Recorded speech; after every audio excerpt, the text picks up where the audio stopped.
सदगुरु कबीर का एक बड़ा सरल सा पद है। अब मैं भूला रे भाई, मेरे सदगुरु जुगत लखाई। क्रिया कर्म आचार में छाड़ा, छाड़ा तीर्थ नहाना।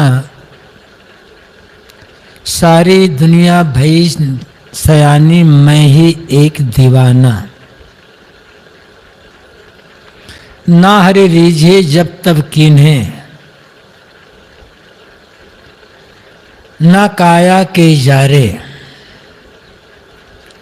ना हरे रीझे धोती छाड़े, ना पांचों के मारे। दया राख धर्म को पाले, जग से रहे उदासी। अपना सा जीव सबको जाने, ताहे मिले अविनाशी। सहे कुशब्द बाद को त्यागे, छाड़े गर्भ गुमाना। आत्म राम ताहि को मिले, कहे कबीर सुजाना।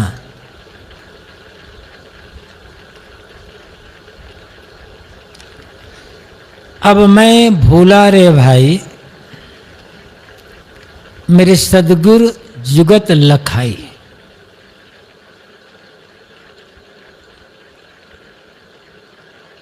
मानो एक साधक जो साधना में लगा हुआ है, जिसे सच्चे गुरु मिल गए हैं और गुरु द्वारा सच्चा बोध प्राप्त हो गया है, उसके भाव का वर्णन करते हुए यहाँ सदगुरु कबीर कहते हैं कि हे भाई, मुझे मेरे सदगुरु ने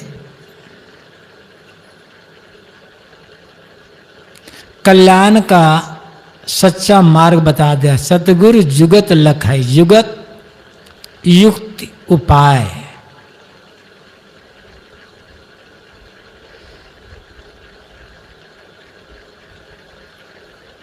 पूरा संसार दुख में डूबा हुआ है और दुख से बचने के लिए लोग अनेक प्रकार के कर्मकांड में उलझ गए हैं। लेकिन जब सद्गुरु मिले और सद्गुरु ने बताया कि दुख का कारण क्या है और उसका निवारण कैसे हो सकता है, युक्ति मिल गई। तो जिन जिन कर्मों से दुख होता है उनका हमने त्याग कर दिया, तो बस दुख खत्म। दुख कार्य है, दुख फल है। तो जब दुख है तो दुख का कोई कारण होगा, बिना कारण के तो कार्य होता नहीं है।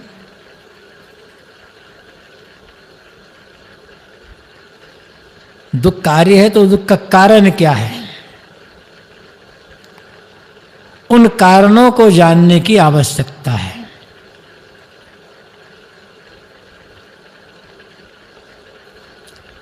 अब जब कारण का पता चल गया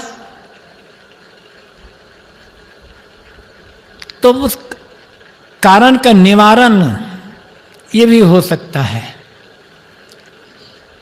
लेकिन निवारण का कोई मार्ग होगा।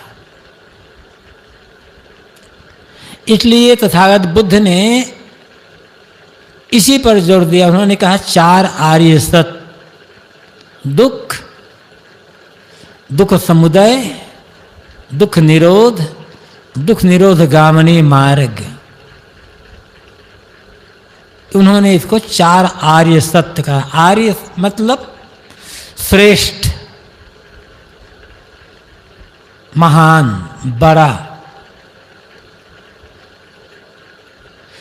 योग दर्शन में इसको हे हेतु हान और हानोपाय कहा गया है। हे ये क्या है? त्यागने योग्य। हे कहते हैं त्यागने योग्य को। तो त्यागने योग्य क्या है? दुख।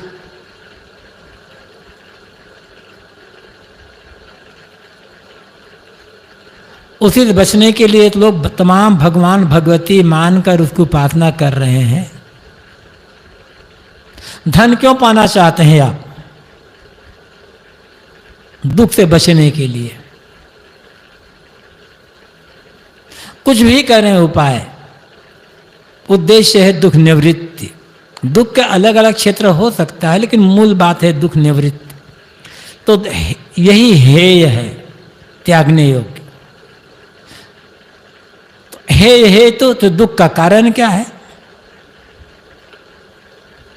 उस हे उसको जानना पड़ेगा। हे का हेतु क्या है? जब हे हेतु का पता चल गया तो हान हो जाएगा उसके फिर हान का उपाय हो जाएगा। तो यहाँ साहब कहते हैं कि अब मैं भूला रे भाई मेरे सदगुरु जुगत लखाई। सदगुरु ने मुझे दुख से बचने का और कल्याण का मार्ग बता दिया, इसलिए अब मैं उन पुरानी सारी बातों को भूल गया जिन अंधविश्वास में, कल्पना में, भ्रांति में, भ्रम में पड़ा हुआ था और तमाम देवी देवताओं को खुश करने के चक्कर में पड़ा हुआ था। सबको भुला दिया। कहा कि ये तो केवल बाल खेले खिलौने के समान है।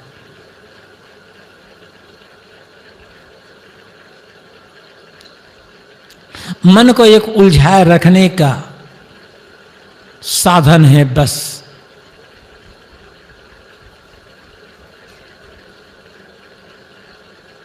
क्रिया कर्म आचार में छाड़ा तीर्थ नहाना। जब मुझे ये पता चल गया कि जिस ईश्वर ब्रह्म परमात्मा खुदा गाड आदि को या मोक्ष निर्वाण कैवल्य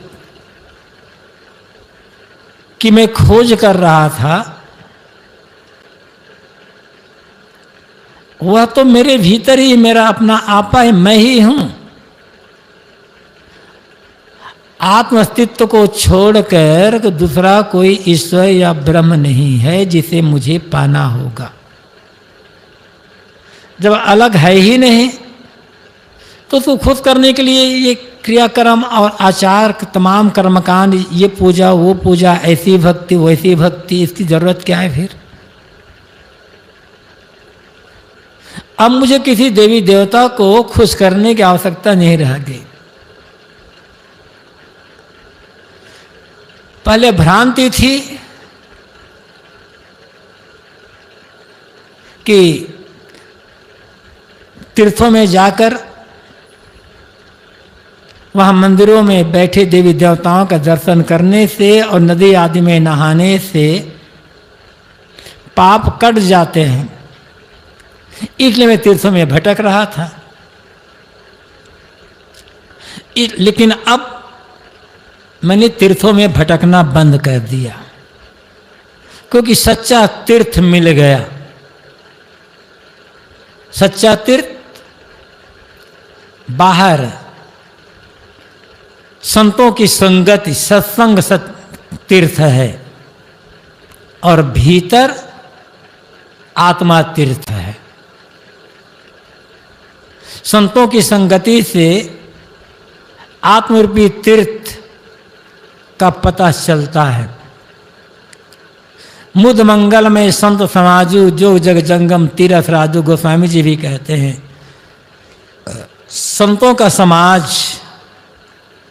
प्रसन्नता और मंगल देने वाला है और घूमता फिरता तीर्थराज प्रयाग है। वो जो प्रयागराज है जहां गंगा जमुना और सरस्वती का संगम माना जाता है, उसमें नहाने से पाप नहीं कटेगा। ये जो संतों का समागम सत्संग रूपी तीर्थ है, इसमें ज्ञान भक्ति वैराग की जो त्रिवेणी है, इसमें निमज्जन करने से पाप कटेंगे और तब कल्याण की प्राप्ति होगी। लेकिन भ्रमवश आदमी बाहर के तीर्थों में जाता है, भटकता है और वहां स्नान करके मान लेता है कि हमारे पाप कट गए। पाप कैसे कटेंगे? पाप को शरीर में चिपका है क्या कि नहाओगे तो वहां हो जाए? नदियों में नहाने से शरीर की सफाई होगी, मन की सफाई नहीं होगी। मन की सफाई तो सत्संग रूपी तीर्थ में स्नान करने से होगा, जब ज्ञान का जल मिलेगा तब।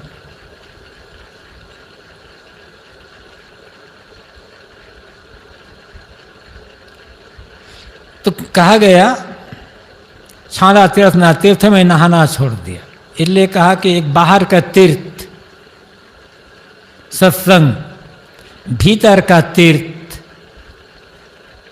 आत्मा। और ये बात कबीर साहब तो कहते ही हैं। पद्म पुराण में पार्वती को संबोधित करते हुए शिव जी कहते हैं, ये पार्वती, इदम तीर्थम भ्रमंति तामसा जना,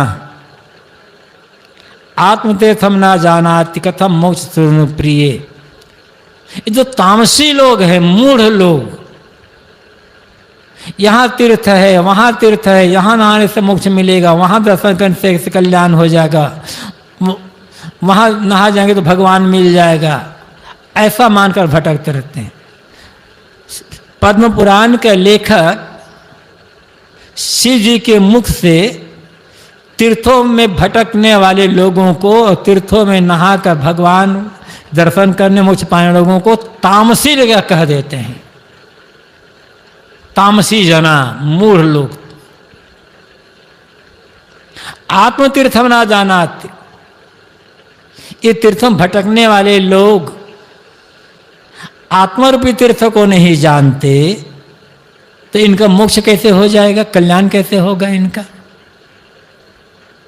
इसलिए आत्मरूपी तीर्थ को जानने की आवश्यकता है। वो बाहर नहीं है, हर व्यक्ति का अपना अस्तित्व है, अपना आपा। और जिसे इस आत्म तीर्थ का बोध हो जाता है, वो बाहरी तीर्थों में जाकर स्नान करके कल्याण पाने का भ्रम छोड़ देता है। तीर्थों में जाना गलत नहीं है। हमारे भारत देश के विभिन्न क्षेत्रों में अनेक तीर्थ बनाए गए हैं। वहाँ जाने से वहाँ की जो भौगोलिक स्थिति है उसका ज्ञान होगा, प्राकृतिक दृश्य देखने को मिलेंगे, थोड़ी मन में प्रसन्नता आएगी, सात्विक भावना आएगी। तीर्थों में देश के कोने कोने के लोग आए रहेंगे, उनसे मेल मिलाप होगा, बातचीत होगी, तो राष्ट्रीय भावना, राष्ट्रीय एकता बढ़ेगी। संत गुरुजन मिलेंगे, उनका ज्ञान मिलेगा, सत्संग मिलेगा, तो आत्मबोध होगा। इसलिए तीर्थों में जाना गलत नहीं है, लेकिन तीर्थों में जाकर वहाँ किसी नदी में नहाने से पाप कर जाएगा, ये मानना गलत है। और इसीलिए विवेकी संत इसका खंडन करते हैं। संतों दर्शन के लिए, थोड़ा घूमने फिरने के लिए और अच्छे संस्कार ग्रहण करने के जाना गलत नहीं है।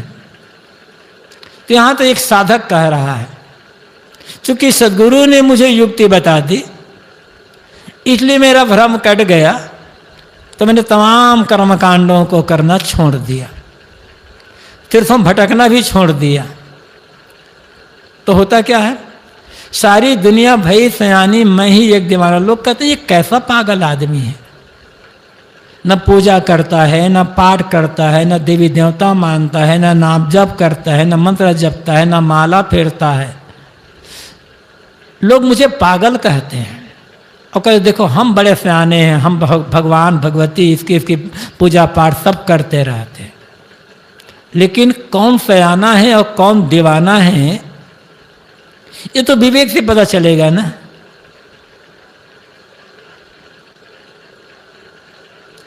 ना हरि रीझे जब तब किन्हें, न काया के जारे। आप कहते हैं तमाम जप और तप करने से हरि रिझने वाला नहीं है, आत्मा प्रसन्न होने वाली नहीं है, मन प्रसन्न होने वाला नहीं है। और काया को जलाओगे, घोर तपस्या करके 10 दिन 15 दिन 20 दिन महीना भर उपवास रह करके, गर्मी में धूप में खड़े रहते हैं आग जला करके, ठंडी में पानी में खड़े रहते हैं, कोई हाथ उठाया हुआ है, कोई 10-10 12-12 साल तक खड़े ही रहे, खड़े स्वरी हैं, ऊर्ध्वबाहु है। ये सब काया कष्ट है, तपस्या नहीं है। तो ये काया कष्ट करने से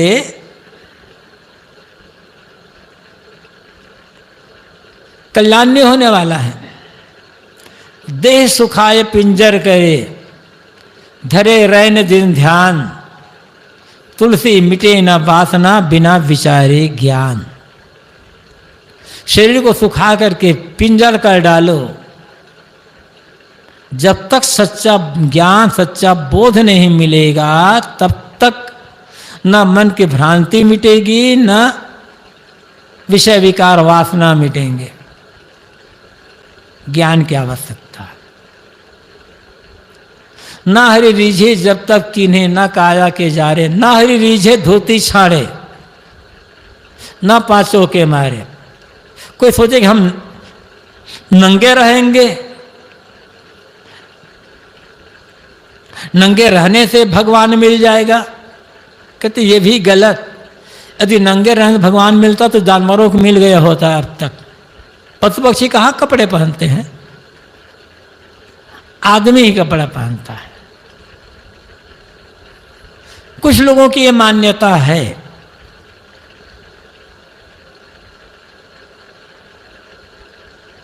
कि आदमी नंगा पैदा होता है, वो नेचुरल है, प्राकृतिक। शरीर में कपड़ा पहनना ये तो देहाभिमान है, देह के प्रति मोह बुद्धि है। और जितना देह के प्रति मोह बुद्धि होगी, देहाभिमान होगा, उतना ही बंधन होगा। इसलिए कपड़ा पहनने की आवश्यकता नहीं है, उनकी मान्यता है। मनुष्य पशु नहीं है,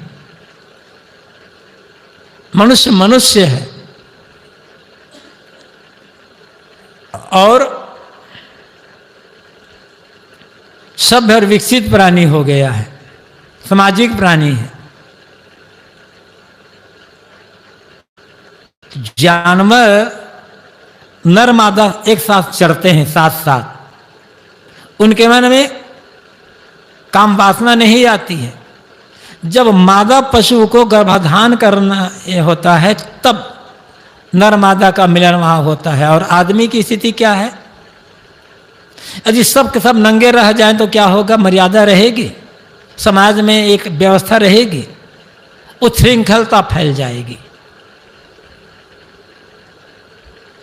कपड़ा पहनना गलत नहीं है,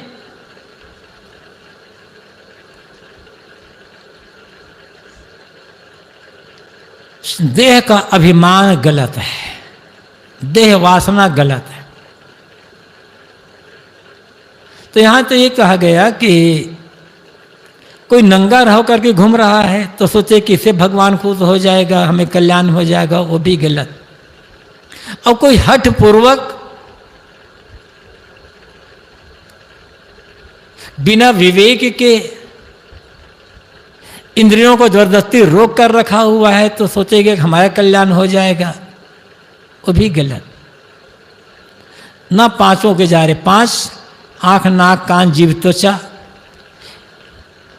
इनका तो संयम चाहिए, लेकिन विवेक ही नहीं, बिल्कुल जबरदस्त, हमेशा जबरदस्ती कर रहे हैं। कहीं कहीं जबरदस्ती की आवश्यकता होती है कि मन को मारना पड़ता है, लेकिन हमेशा जबरदस्ती से काम नहीं चलेगा, हट से काम नहीं चलेगा, विवेक की जरूरत होती है। अब आगे बताते हैं कि कल्याण का रास्ता कैसा है, मानसिक शांति की प्राप्ति कैसे होगी, दुख निवृत्ति कैसे होगा और आत्मसंधान करके आत्मस्थिति कैसे प्राप्त होगी। दया राखी धर्म को पाले, जग से रहे उदासी। दया, दया मतलब दुखियों के दुख को देखकर द्रवित हो जाना और यथाशक्ति उनके दुखों को दूर करने का प्रयास करना, दूसरे के दुख में सहभागी बनना दया है। सोचें, जब हम किसी तकलीफ में होते हैं, शरीर में रोग आ गया या कुछ और ऐसे व्याधि हो गई या कुछ और दूसरे प्रकार की विपत्ति आ गई, तो हम क्या चाहते हैं? लोग हमारे प्रति दया रखें, सहानुभूति दिखाएं, हमारा सहयोग करें। तो यही हमारा भी कर्तव्य होता है। समय शक्ति श्रेणी के अनुसार जो संभव हो दुखियों के दुख को दूर करने का प्रयास, कम से कम दिल में दया का भाव तो होना चाहिए ना। सेवा नहीं कर पाते, सहयोग नहीं कर पाते, तो दया का भाव तो ही हो। और जिसके मन में दया ही नहीं है, उसे इंसान कैसे कहा जाए? किसी कवि ने बड़ा सुंदर कहा है, दर्द दिल के वास्ते पैदा किया इंसान को, वरना ताअत के लिए कर रहे वया कुछ कम न थे। दर्द दिल, दर्द, दर्द का अर्थ होता है पीड़ा, लेकिन उर्दू में दर्द का अर्थ होता है दया।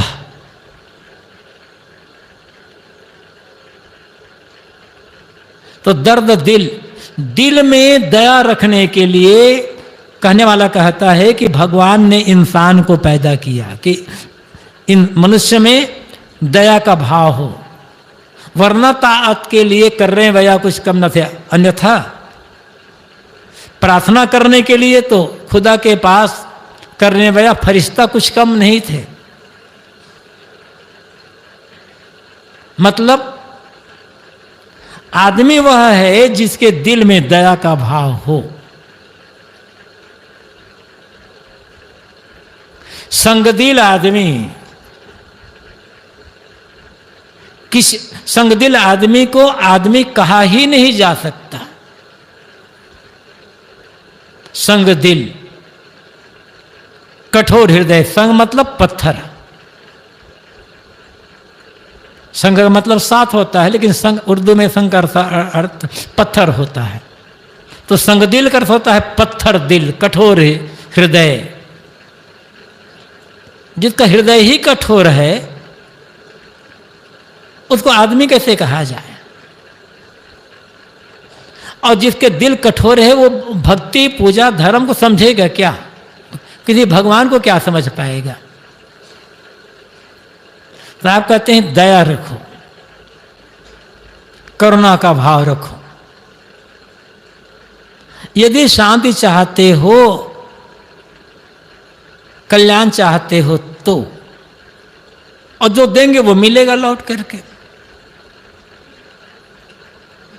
धर्म को पाले, धर्म का पालन करो। अब किस धर्म का पालन करें? धर्म क्या है? यहाँ हिंदू धर्म, इस्लाम धर्म, ईसाई धर्म, बौद्ध धर्म, इसकी बात नहीं है। और सच यह है कि हिंदू, इस्लाम, बौद्ध, जैन आदि ये धर्म है भी नहीं। मत है, पंथ है, समाज है, संप्रदाय है, परंपरा है। धर्म तो वह होता है जो सार्वभौमिक हो, सब देश में, सब काल के लिए, सब काल में, सब मनुष्यों के लिए आवश्यक। धर्म की पहचान है सार्वकालिक और सार्वभौमिकता। जो सार्वकालिक हो और सार्वभौमिक हो और साथ साथ सार्वदेशिक हो। सार्वकालिक सभी काल में जिसकी आवश्यकता हो, सार्वभौमिक सभी मनुष्यों को जिसकी आवश्यकता हो, और सार्वदेशिक सभी देशों में जिसकी आवश्यकता हो, वह धर्म है। नैतिकता, सदाचार, कर्तव्य का पालन। ऐसा कौन मनुष्य है दुनिया में जिसे नैतिकता और सदाचार की आवश्यकता ना हो?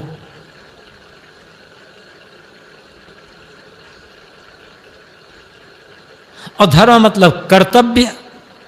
हर आदमी ईमानदारी से अपने कर्तव्य का पालन करे तो सांसारिक व्यवस्था कितनी सुंदर हो जाएगी। किसी को किसी प्रकार का कोई कष्ट ही नहीं होगा।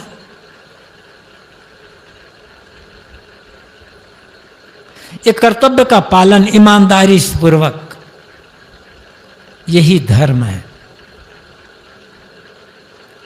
कर्तव्य पालन नहीं हो रहा है, इसलिए समाज में तमाम प्रकार की अव्यवस्थाएं फैली हुई है। और एक धार्मिक आदमी, एक अपने को भगवान का भगत कहने वाला, एक साधक कहने वाला आदमी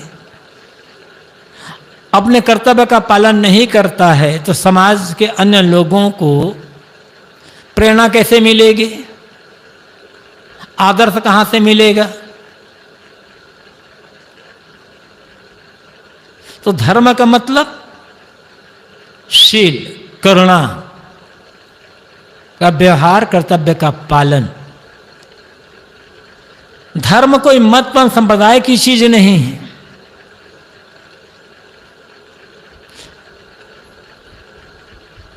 जैसे हम एक उदाहरण से समझें, रामचरितमानस प्रसिद्ध ग्रंथ है।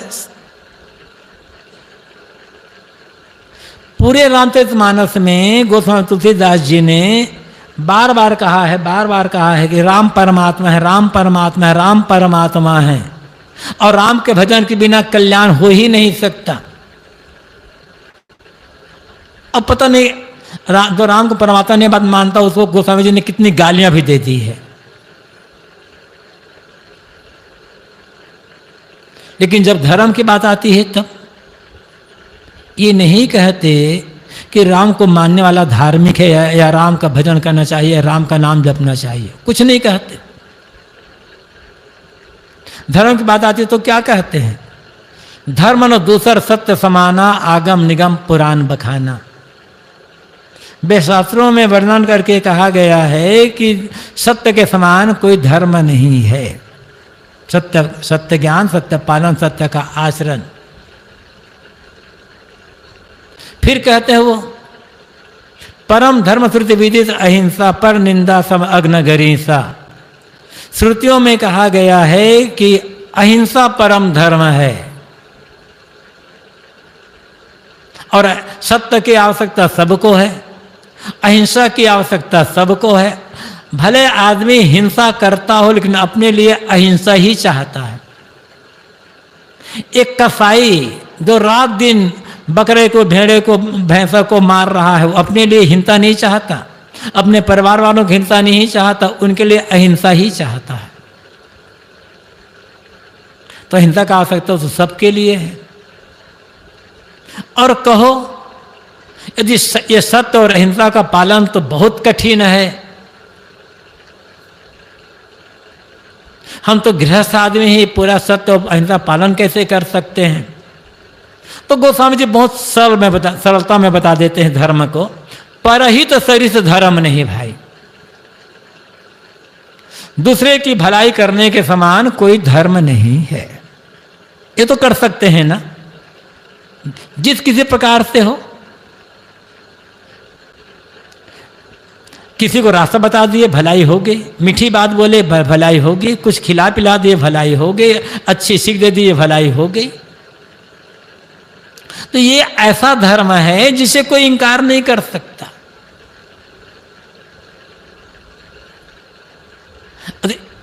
इस धर्म का पालन किए बिना क्या हमारा मन शुद्ध हो सकता है? मन की मलिनताएं दूर हो सकती है? कि हमारे जीवन का विकास हो सकता है? यदि अहिंसा, सत्य और दूसरे की भलाई छोड़ दें तो क्या हम भक्ति कर सकते हैं, भजन कर सकते हैं? जो सत्य के मार्ग पर नहीं चल रहा है, अहिंसा का पालन नहीं करता, दूसरों की भलाई नहीं करता, उस आदमी को हम भगत कैसे कह सकते हैं? या हम उसे साधु, महात्मा या साधक कैसे कह सकते हैं?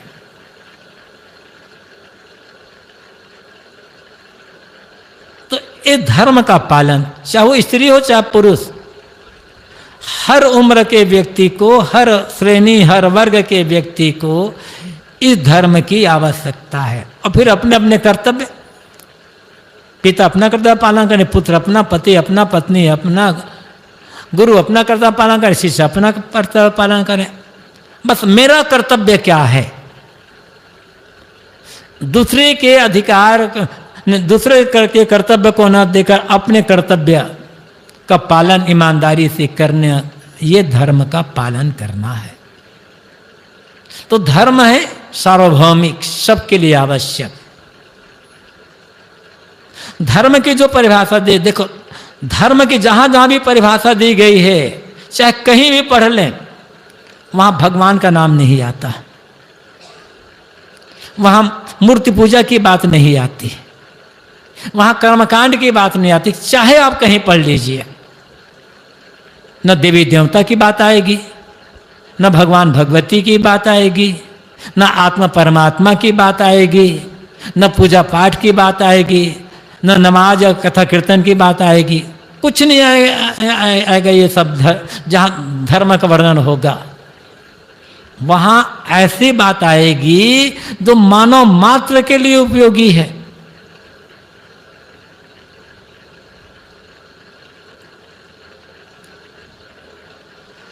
अनेक जगह कहा गया, अनेक ढंग से, श्रुताम धर्म सर्वसम श्रुता च धार्यताम आत्मना प्रतिकूलानि परेशान समाचरे। जो हम अपने लिए नहीं चाहते वह व्यवहार दूसरों के साथ ना करें, बस ये धर्म है। इसमें मतपंथ नहीं आया। अब सोच लें कि हम अपने लिए क्या क्या नहीं चाहते, तो जो जो अपने लिए नहीं चाहते दूसरों के लिए वो करना बंद कर दें।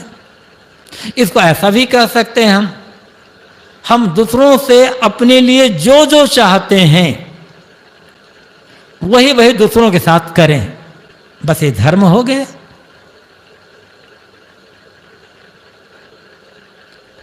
धृति क्षमा दमोस्तेयं शौच इंद्रिय निग्रह धीर विद्या सत्यम क्रोधो दशकम धर्म लक्षणम। धृति धैर्य, क्षमा, दम मन का निग्रह, अस्ते चोरी न करना,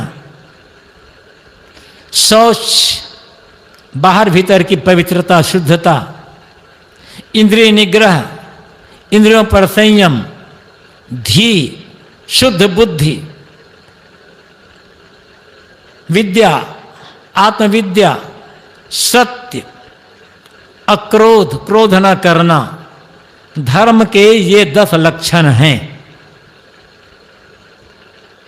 तो इनकी आवश्यकता किसको नहीं है? नहीं है। धैर्य किसी, धैर्य क्षमा दम की आवश्यकता तो सब किसी को है। इसलिए कहा गया कि दया राख धर्म को पाले। मन में दया रखो, और जो मानव धर्म है, शील क्षमा करुणा नैतिकता सदाचार कर्तव्य का पालन अहिंसा, इनका पालन करो। जग से रहे उदासी, संसार से उदास रहो। मतलब लालच मत करो, दौड़ो मत इच्छा कामनाओं के वशीभूत होकर। संसार के पीछे दौड़ दौड़ करके आज तक सुखी कौन हो पाया है? संसार पीछे दौड़ दौड़ करके कौन स्थिर कौन होता हुआ है? शांत कौन हुआ है? किसे शांति की प्राप्ति हुई? उदास रहने का मतलब न ललचाना। जो काम करना है वो काम करो, काम करते चलें, जिसकी आवश्यकता आपको है वह चीज आपको मिलती चली जाएगी, ये विश्वास रखें।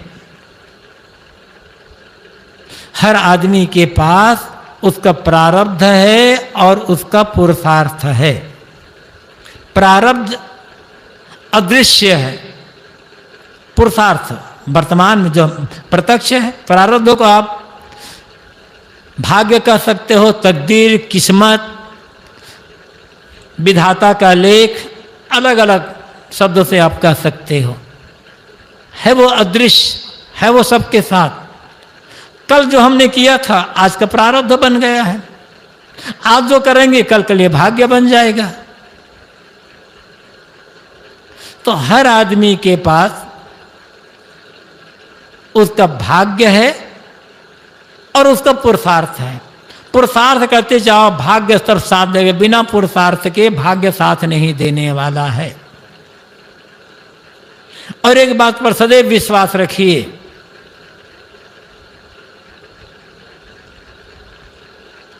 दुनिया में कुछ ऐसे बदमाश लोग हैं, अभी भी सब समय रहे हैं। कोई बहुत जबरदस्त बदमाश आदमी है,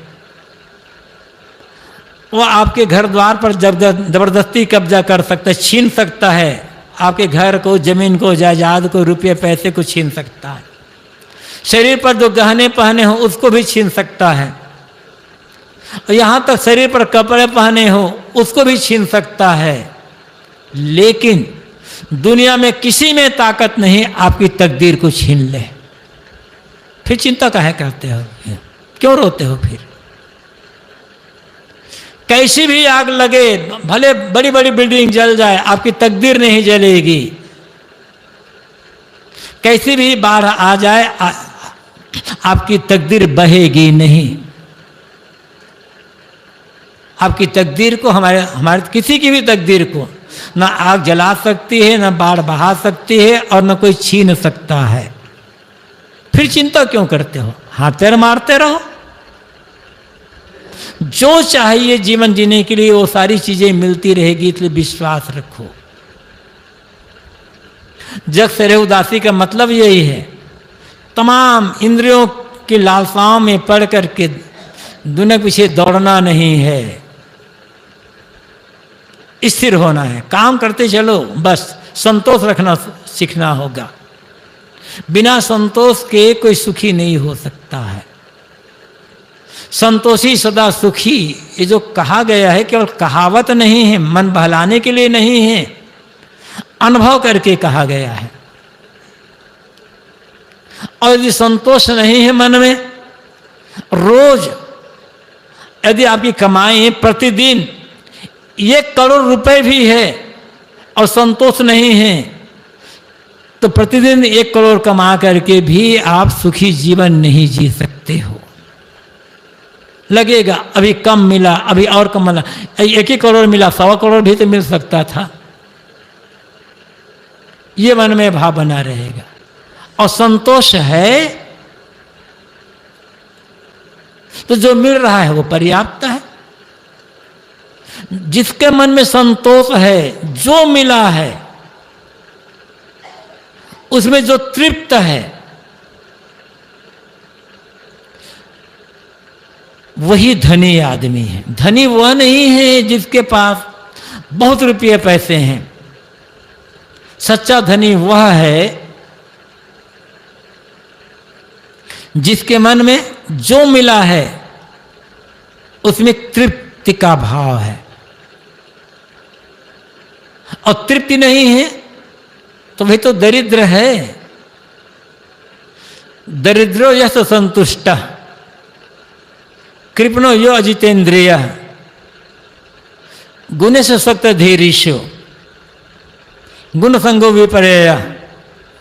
भागवत पुराण में कहा गया है, पूछा गया प्रश्न दरिद्र कौन? तो भागवतकार ये नहीं कहते जिसके पास थोड़े रुपये पैसे हैं, जिसके पास एक फूस की झोपड़ी है, जिसके कपड़े फटे पुराने हैं, जिसे आधा पेट भोजन मिलता है, वो दरिद्र है। किंतु वे कहते हैं दरिद्र वह है जो असंतुष्ट है। एक होती है बाहर की दरिद्रता, वो क्या है? पूरी मेहनत करने के बाद भी पहनने को बराबर कपड़े ना मिल पाए, पूरी मेहनत करने के बाद भी भरपेट भोजन ना मिल पाए, और ठंडी गर्मी बरसात से बचने के लिए एक छोटी झोपड़ी, एक छोटा सा मकान भी ना मिल पाए, ये है दरिद्रता। और ऐसी दरिद्रता आज दुनिया में कोई नहीं। मानस में गोस्वामी जी कहते हैं, नहीं दरिद्र सम दुख जग माही। दुनिया में दरिद्रता के समान कोई दुख नहीं है। तो वो दरिद्रता वही है, पूरी मेहनत कर रहे हैं फिर भी भरपेट खाने को नहीं मिल पा रहा है, पहनने को कपड़े नहीं मिल पा रहे हैं, रहने की जगह नहीं मिल पा रही, ये दरिद्रता है। गोस्वामी जी यहां ये तो कहते हैं कि दरिद्रता के समान कोई दुख नहीं है, लेकिन ये नहीं कहते धन मिलन सम सुख कुछ नहीं, या पद मिलन सम, या मंत्री बनन सम सुख कुछ नहीं। वो कहते क्या है? संत मिलन सम सुख कुछ नहीं। तो नहीं तो संत क्या देंगे फिर? कहना तो है गोस्वामी जी को, दरिद्रता के समान कोई दुख नहीं है तो पैसा मिलन के समान कोई सुख नहीं है, ऐसा तो नहीं कहते। वह पैसे की आवश्यकता है, उसके बिना काम नहीं चलेगा, लेकिन वो मेहनत करने से मिलेगा ना, चाहना करने से थोड़े मिलेगा, मांगने से थोड़े मिलेगा। बात यहां इतनी है, जग से रहे उदासी, संसार के पीछे भागना बंद करें, लोभ लालच से दूर रहें, जो मिला है उसमें तृप्त। अरे पूरी दुनिया नंगी है, आपको देगी क्या? चाहना कर करके अपने को दर्द बनाना होता है। जितनी चाहना करेंगे उतना दर्दता आएगी मन में, और दरिद्र आदमी सुखी जीवन नहीं जी सकता है। तो उदास का मतलब हताश नहीं होना है, निराश नहीं होना है, हम तो कुछ कर ही नहीं सकते, हम ये नहीं, वैसी उदासी नहीं है। उदासी का मतलब न ललचाना।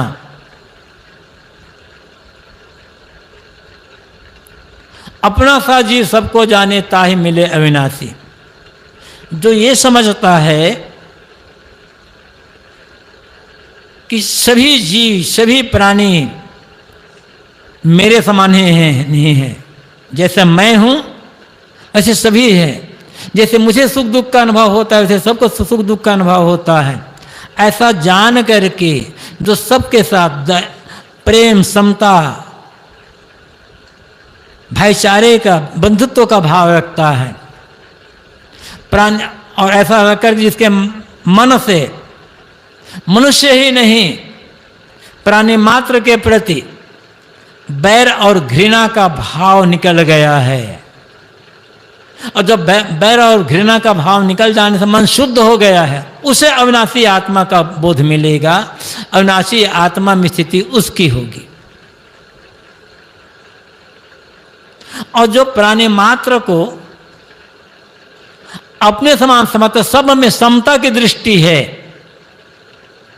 वही तो ज्ञानी है। ज्ञानी वह नहीं है जो बहुत बोलता है, बकबक करता रहता है या बहुत जानता है। ज्ञानी वह है जो सब में के प्रति समता का भाव रखता है, किसी के प्रति घृणा, बैर, विरोध का भाव नहीं रखता। गीता में कहा गया, विद्या विनय संपन्ने ब्राह्मणे गविहस्तिनी सुनी च स्वपाकी च पंडिता समदर्शिना। विद्या विनय से संपन्न ब्राह्मण गाय, हाथी, शूने, कुत्ता, स्वपाक, चंडाल। जो विद्या विनय से संपन्न मतलब सर्वगुण संपन्न ब्राह्मण गाय, हाथी, कुत्ता, चंडाल में समता बुद्धि रखता है, वह पंडित मतलब ज्ञानी है। और यही है आत्मवत् सर्वभूतेषु यः पश्यति स पंडितः जो कहा गया है। सभी प्राणियों को अपने समान समझ लेना वो ज्ञानी होता है। तो साहब कहते हैं, अपना सा जी सबको जाने ताहि मिले अविनाशी। जो प्राणी मात्र को अपने समान समझ करके जिसके मन से दुख देने का भाव, घृणा, बैर, विरोध का भाव मिट गया, वह अविनाशी आत्मा का बोध प्राप्त करता है। उसका मन अविनाशी आत्मा में स्थित होता है। सहे कुशब्द बाद को त्यागे छाड़े गर्भ गुमाना। सहे कुशब्द, यदि कोई दूसरा व्यक्ति कुशब्द कहता है, निंदा करता है, अपमान करता है, गाली देता है, उसको सुन करके जो शांत रह जाता है, प्रतिक्रिया में नहीं पड़ता, सो तो उसकी मर्जी। गाली सुन करके शुद्ध होना, दुखी होना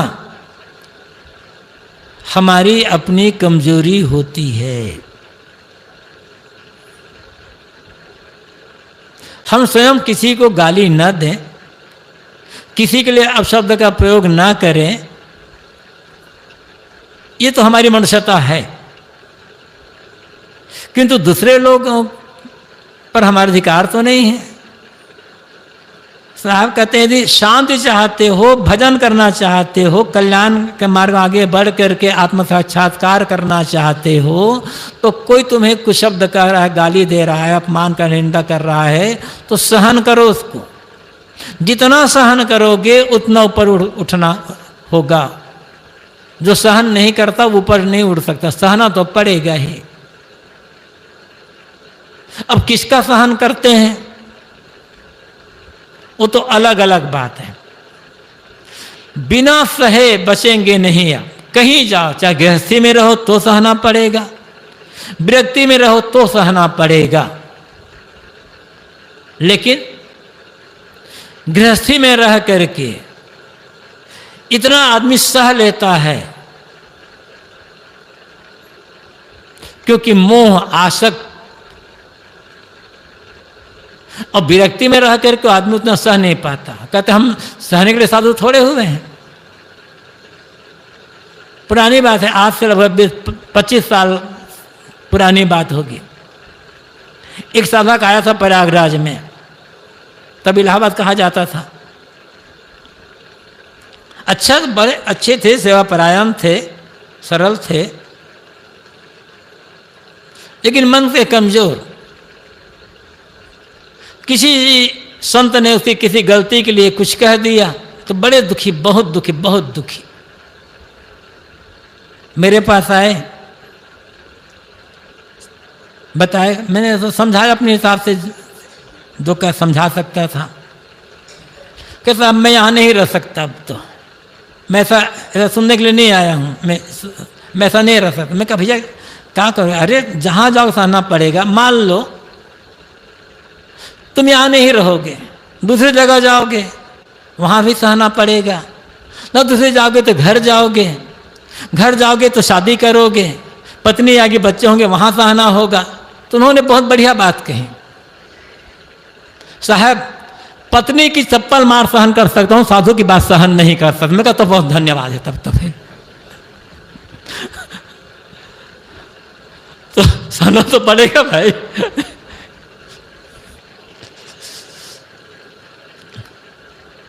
बिना सहन किए सहना ही साधना है। हमारा मन कमजोर, जितना लोभ होगा, जितना लालच होगा, जितना स्वार्थ होगा, जितना अहंकार होगा, उतनी सहनशीलता कमजोर होगी और उतना हमारी आध्यात्मिक प्रगति नहीं हो पाएगी। आध्यात्मिक प्रगति चाहते हैं, साधना में सफल होना चाहते हैं और सब छोड़ दो, मन की शांति चाहते हैं तो सहना तो पड़ेगा, रास्ता कुछ और है नहीं। सहे कुशब्द, सदगुरु कहते हैं कुशब्द का सहन करो, वाद को त्यागे, विवाद में मत पड़ो। विवाद साधना का क्षेत्र नहीं है। साधना में विवाद बाधक है। छाड़े गर्व गुमाना, गर्व, घमंड, अहंकार को छोड़ दो। गुमान, संदेह, ऐसे गुमान का अर्थ भी अहंकार होता है। गर्व, गुमान, घमंड, अहंकार, अभिमान, ये सब एक समानार्थी शब्द जैसे हैं, सबका अलग अलग अर्थ भी होता है। तो गर्व, घमंड, अहंकार, किसका घमंड, किसका अहंकार, क्या है हमारे पास, क्या लेकर के आए, क्या साथ में जाएगा, किसके लिए बड़ा मानते हैं। और संदेह, साथियों पर संदेह और अनेक बात को लेकर संदेह होता रहता है आदमी में। संदेहशील आदमी जिसके मन में हर जगह संदेह, वो आगे नहीं बढ़ सकता। संशयात्मा विनश्यति कहा गया है गीता में। संदेहशील आदमी का पतन हो जाता है। विश्वास करना होगा, जान बुझ लें, समझ लें। बिना जाने समझे विश्वास करेंगे तो धोखा खाना हो सकता है। तो जिन लोगों के बीच जीवन गुजरता है, जो जीवन यात्रा के साथी हैं, उन पर तो विश्वास करना होगा। सत्य ज्ञान पर विश्वास, अपने आप पर विश्वास, अपनी साधना पर विश्वास, अपनी भक्ति पर विश्वास, ये तो करना होगा ना। तो गर्व और गुमान, इन दोनों को छोड़ दो। आत्म राम ताहि को मिले, कहें कबीर सुजान साहब कहे, तब आत्मा राम की प्राप्ति होगी और तब जीवन कल्याण का अनुभव हो सकेगा, आत्मा साक्षात्कार हो सकेगा। इस पद में साहब कहते हैं, पहली आवश्यकता है सच्चे गुरु के पास जाकर सच्चा ज्ञान प्राप्त करना। सद्गुरु युक्ति बताई, युक्ति सद्गुरु बताते हैं। सद्गुरु की भक्ति, फिर भक्ति से ज्ञान बोध प्राप्त करना, युक्ति प्राप्त करना। जब सद्गुरु द्वारा भक्ति मिल गई, सद्गुरु द्वारा ज्ञान मिल गया, आत्मबोध हो गया, कल्याण का मार्ग पता चल गया, तब फिर ये बाहरी जो क्रियाकलाप है, तमाम प्रकार के कर्मकांड, जप तप कथा कीर्तन, ये पूजा पाठ आदि, इनमें बहुत उलझने की आवश्यकता नहीं है। थोड़ा बहुत कोई कर लिया, अच्छी बात है, लेकिन इसी में रात दिन डूबे रहें, आगे नहीं बढ़ पाए तो कुछ नहीं होगा। बाहरी दिखावा करते रहें, कपड़ा छोड़कर नंगे घूम लें, या किसी प्रकार से भूखे प्यासे से रहने लग जाएं, इनकी भी आवश्यकता नहीं है। दया का भाव हो, नैतिकता, सदाचार, सद्गुणों का आचरण हो, कर्तव्य का पालन हो, लोभ लालच का त्याग, प्राणी मात्र प्रति सजाती भाव, आत्मवत भाईचारा विश्व बंधुत्व का भाव, सहनशीलता, विवाद, गर्व और गुमान का त्याग। जब इतना हो जाएगा तब आत्मबोध होकर के आत्म साक्षात्कार होगा। एक भूमिका तैयार करनी पड़ेगी पहले, फिर उस भूमिका में दृढ़तापूर्वक स्थिर रहना पड़ेगा, तब आत्मा साक्षात्कार होगा। व्यवहारिक शांति के लिए, व्यवहारिक मधुरता के लिए, सकुशल जीवन यात्रा में आगे बढ़ने के लिए, आत्मिक शांति के लिए इस पद में बड़े सरल ढंग से सदगुरु कबीर ने हमें अपनी बातें बता दी है। हमें मनन करना है, समझना है और इसे जीवन उतारने की आवश्यकता है। अहम शुद्ध चैतन्य ज्ञान स्वरूपम अजरहम अमरहम अखंडम मनूपम। अहम शुद्ध चैतन्य ज्ञान स्वरूपम अजरहम अमरहम अखंडम मनूपम। अहम शुद्ध चैतन्य ज्ञान स्वरूपम अजरहम अमरहम अखंडम मनूपम। अहम शुद्ध चैतन्य ज्ञान स्वरूपम अजरहम अमरहम अखंडम मनूपम।